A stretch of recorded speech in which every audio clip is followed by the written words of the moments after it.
IDC यानी Indian defence century एक ऐसी फौजी संस्था है जिसे इंडियन आर्मी के ही कुछ जवानों द्वारा चलाया जाता है। हमारा मकसद उन शहीद परिवारों तक मदद पहुंचाना है जो किसी वजह से आर्थिक रूप से जूझ रहे हैं। साथ ही साथ हम उन लोगों तक भी अपनी मदद पहुंचाना चाहते हैं जो मजबूर और लाचार हो। अगर आपके आसपास ऐसा कोई परिवार हो तो हमें जरूर इत्तला करें। एक कहावत है मेरे भाई कि जिस काम में काम करने की हद पार ना हो वो काम साला किसी काम का नहीं।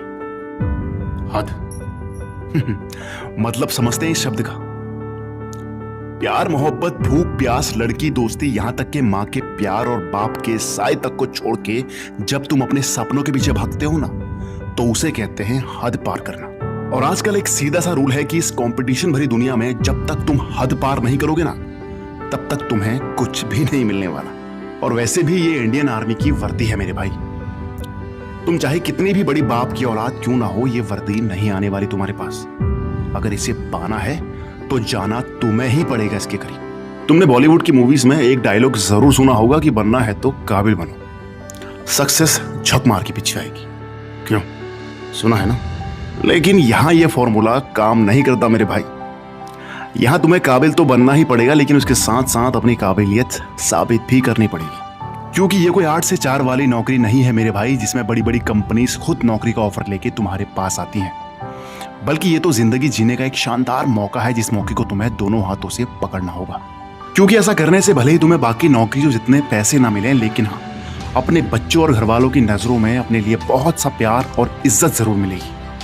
तुम जिंदगी भर अपने घर वालों के लिए रियल लाइफ हीरो रहोगे और तुम्हारे बच्चे भी रौब से कहेंगे कि मेरा बाप फौजी है। फौजी जिस इकलौते नाम की इज्जत ये पूरा देश करता है। पूरे हिंदुस्तान में हर घर का बच्चा इस फौजी शब्द की अहमियत को भली भांति जानता है। इसलिए तुम सोच सकते हो कि तुम्हें किस लेवल की मेहनत करने की जरूरत है। और अगर सच बताऊं तो तुम्हारे और इस वर्दी के बीच का रोड़ा केवल एक ही इंसान है और वह इंसान हो तुम खुद। ये हिंदुस्तान है मेरे भाई, यहां मेहनत करने वालों की कमी नहीं है। क्योंकि अगर तुम नहीं करोगे तो कोई और जरूर कर लेगा। तुम्हारे दिमाग में ये चल रहा होगा कि पिछले 2 सालों से भर्ती तो आई नहीं है, लेकिन तुम्हारे ही आसपास कोई ना कोई पिछले 2 सालों से लगातार 1600 मीटर की प्रैक्टिस कर रहा होगा, घिस रहा होगा खुद को दिन रात ये सोच के कि अब जो भर्ती आएगी उसमें कोई भी माई का लाल उसे नहीं रोक सकता।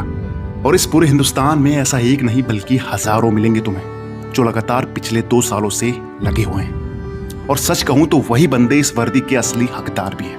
मैं ये नहीं कह रहा कि तुम इस रेस में शामिल नहीं हो सकते, बिल्कुल हो सकते हो, लेकिन एक चीज जरूर है कि ये मुकाबला बहुत बड़ा होने वाला है मेरे भाई। उसके लिए मेरे हिसाब से तुम्हें दुगनी नहीं बल्कि 4 गुनी ज्यादा मेहनत की जरूरत है। क्योंकि ये बंदे जो लगातार 2 सालों से मेहनत कर रहे हैं ना, वो इस हालात में 1600 मीटर के उस ग्राउंड में तुम्हें टिकने नहीं देंगे।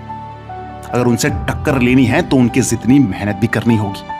अब भले ही तुम वो मेहनत 1 साल में करो या 6 महीनों में, वो तुम्हारे ऊपर है, लेकिन उस लेवल की मेहनत करना कि खुद से आंख मिला के ये कह सको कि हाँ मैं भर्ती के लिए तैयार हूं। वरना वहां बेफिजूल में भीड़ बनाने मत पहुंच जाना यार। मेहनत करो और खुद की मेहनत पे भरोसा भी रखो। एक चीज हमेशा याद रखना कि मेहनत करने वाले का साथ भगवान भी देता है। बाकी मेरी शुभकामनाएं आप सभी के साथ।